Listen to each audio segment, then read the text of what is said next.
Samuel yarashaje yari yabagenye mu mabanga yo gutunganiriza bene gihugu mu mice itandukanye.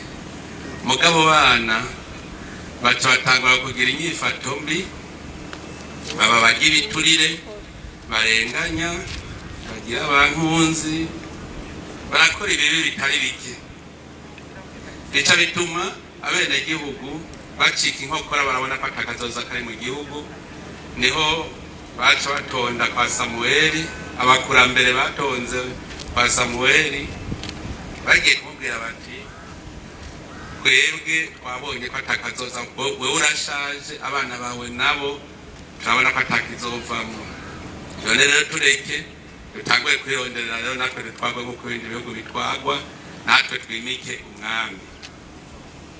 Samueli byaramubabaje, mugabo nta kundi yagira, n'Imana ivuga iti ibyo abakurambere bakubwiye byemere. Mwarinze muntora nimunyizere, muzombona ico namamwe. Ninavamwo amatovu ntimuze muyugame munsi, ninavamwo umutaka murugama, mugabo nta wanka ico akabonye. Twebwe tumeze nk'abantu bamaze kwiyakira, tuzi ko Burundi buzokwama bukenye, tuzi ko tuzokwama muri ibi. Umenga hari habiyakiriye ubutare bw'icuma n'ubw'inzahabu, gusa ibindi tubireke. Je ndazi ko turonka amahera gushikaho ataco turonka tuyakoze.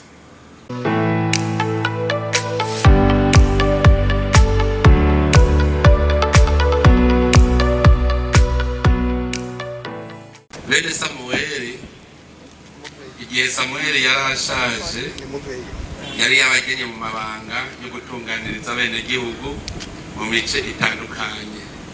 Mugabo bana baca batangura kugira inyifato mbi, baba bagira iturire, barenganya, bagira abankunzi, barakora ibibi bitari bike. Bica bituma abene gihugu bacika inkokora, barabona ko atakazoza kari mu gihugu. Niho baca batonda kwa Samueli, abakurambere batonze kwa Samueli, bagiye kumubwira bati twebwe twabonye ko atakazoza, wewe urashaje, abana bawe nabo turabona ko atakizovamwo. None rero tureke dutanguye kwironderera rero natwe twagwe nko kubindi bihugu bitwagwa, natwe twimike umwami.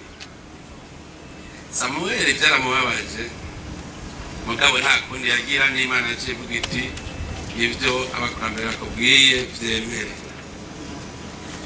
Ibi rero birerekana neza yuko tutagira urwaruka, turashobora kubona ko atakazoza. Twatanze akarorero, urwaruka rugenwa mu mabanga iyo ruciye rwonona, abantu bose baca bacika inkokora kuko bacabona ko atakazoza kahari. Hariho igisata twabonye gikwiye kuba arico kizovyura Burundi, ni igisata c'ubutare n'agataka. Ariko kuva umunsi twatangwa gukorako, niwo munsi shetani zazuye inzara zose zari zaranyegeje.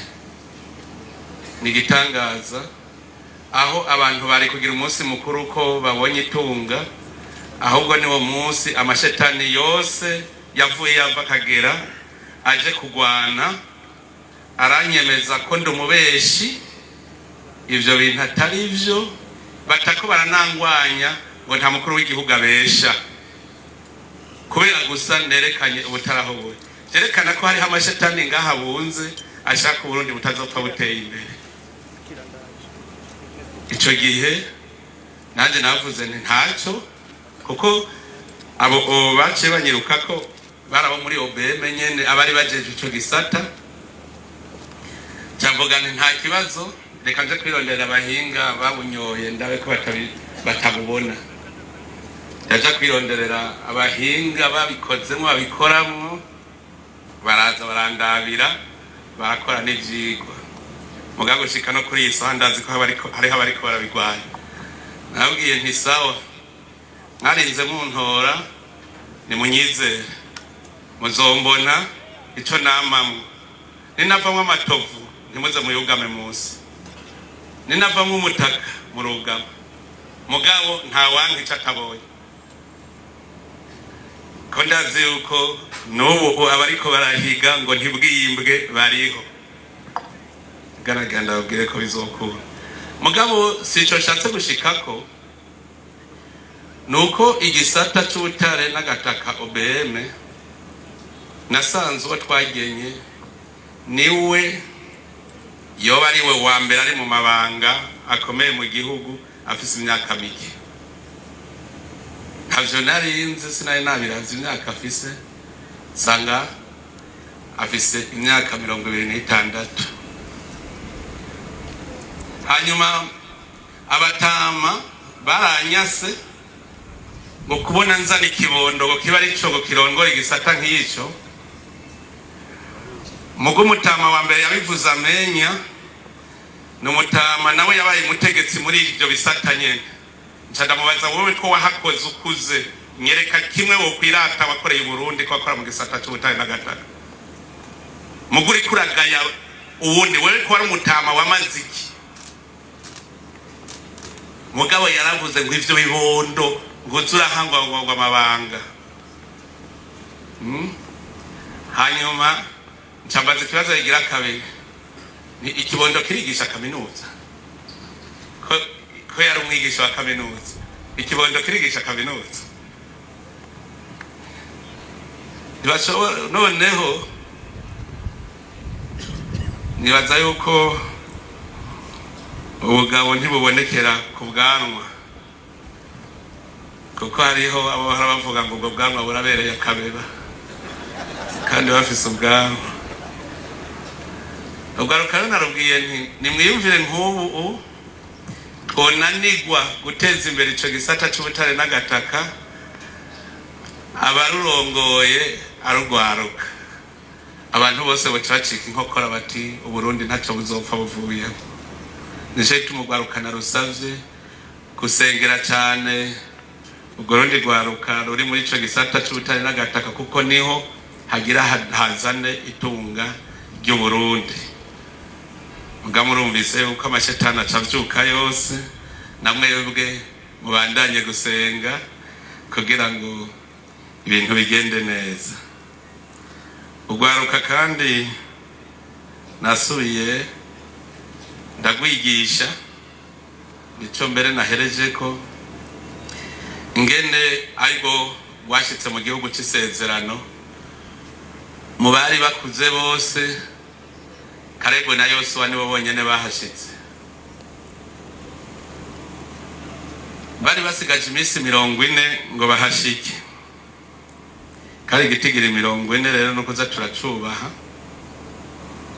hasigaye iminsi 40 ngo bahashike Musa arungika abaja gutata baragenda barahatembera barahabona ndetse barazana n'ivyamwa vyabo babishikanye barabwira bati dusanze ari igihugu ciza cyane ciza ngo mbere n'ivyamwa vyacu twabizanye barabihonja barumva ko biryoshe mugabo shetani iraza ubwenge icisubira nayo ikagutera ubwoba ngo ariko ngo twabonyeyo n'ibigabo vy'ibigatanya ngo n'abahanaki barimwo ngo babandi rero bashingwa akuriye akumara wese ugwaruka rero nariko ndarusaba ati twebwe tumeze nk'abantu bamaze kwiyakira tuzi ko Burundi buzokwama bukenye tuzi ko tuzokwama muri ibi umenga hari habiyakiriye ugwaruka rero ni rugabe rwogo ruzegwibandanirize rureke kwiyakira Uburundi kizoba igihugu gikize cyane je ndabona neza Uburundi butakingurane kandi je ndabibona je naraharuye amahera yo kwinjira muri Burundi dufise ubutare bw'ubwoko bwose je ndabwiye yuko naho twova ngo tureke ubundi twizizire gusa ubutare bw'icuma no bw'inzahabu gusa ibindi tubireke je ndazi yuko turonka amahera gushikaho ataco turonka kriyakoze kuko hari abantu bumvise ndabwiye nti Uburundi kizoba igihugu gitunze kidasaba ingurane ntimuvyakire nk'abandi bavuga ngo ndabona wewe warose GPV8 iva mu bikorwa kuko hari habigisha ngo acakira imigisha ngo amen ngo Yesu fati. Ninde yakubwiye ko ari ibintu bizoza utigeze ukora? N'Imana ari Imana kugira iguhe irabanza ikagucisha mu kantu. Ntushobora kuronka utabanje kuruha. Rero ntimumvuge rero nka wa munywa rumogi yarunywa rushitse mutwe ngo nisaidie nirogote gari kuyarara. Ntibibaho. Ngo Mana ngo fasha ngo ndonke inzu nziza. Inzu iva mu bikorwa. Imana ntiyigeze irema inzu kandi ntayizorema. Ndabibabwije ukuri, ntayizorema ngo itereke ngaho ngo genda winjire. Nta Mana yigeze irema imodoka, nta Mana yaremye impuzu.